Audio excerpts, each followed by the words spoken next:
ज्येष्ठ पहिले मुख्यमंत्री स्वर्गीय यशवंतराव चव्हाण यांची आज 41वी पुण्यतिथी असून खासदार सुप्रिया सुळे यांनी समाधीस्थळी अभिवादनासाठी दाखल झाले आहेत।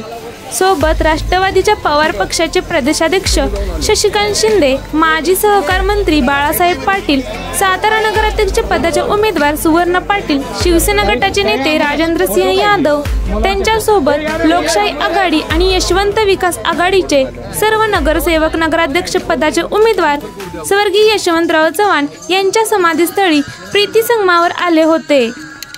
परंपरा आहे, या ठिकाणी मुख्यमंत्री असतील किंवा उपमुख्यमंत्री हे येत असतात अभिवादन करण्यासाठी। मात्र यावर्षी ह्या सगळ्यांना विसर पडलाय। ते त्यांच्या कामात दुसऱ्या कुठल्या व्यस्त असेल, मला माहिती नाही। कोणी काय करायचं हा त्याचा वैयक्तिक प्रश्न असतो, पण प्रशासनाकडून मला काय फार इथे हालचाल दिसत नाहीये। मी जरूर महाराष्ट्राच्या माननीय मुख्यमंत्र्यांना पत्र लिहिणार आहे की महाराष्ट्रातले पहिले मुख्यमंत्री म्हणून चव्हाण साहेब फक्त महाराष्ट्राचे नेते नाही, देशाचे नेते आहेत। आपल्याला आठवत असेल, चायनाबरोबर आपलं युद्ध झाल्यानंतर त्या पद्धतीने पंडितजींनी सगळी जबाबदारी त्या काळात चव्हाण साहेबांवर टाकली आणि दिल्ली ती आजही जेव्हा जेव्हा त्याचा उल्लेख होतो तेव्हा अभिमानानेच होतो।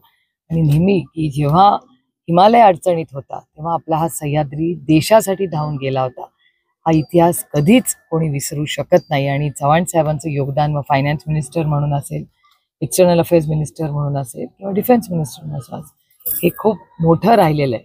आणि आज ही खंत मनाला वाटते आणि मी हे खूप जड अंतःकरणाने म्हणते की आज प्रशासन मला इथे कुठेच दिसत नाहीये। दुर्दैव आहे की महाराष्ट्र सरकारने गोष्टीची फार गांभीर्याने नोंद घेतली पाहिजे।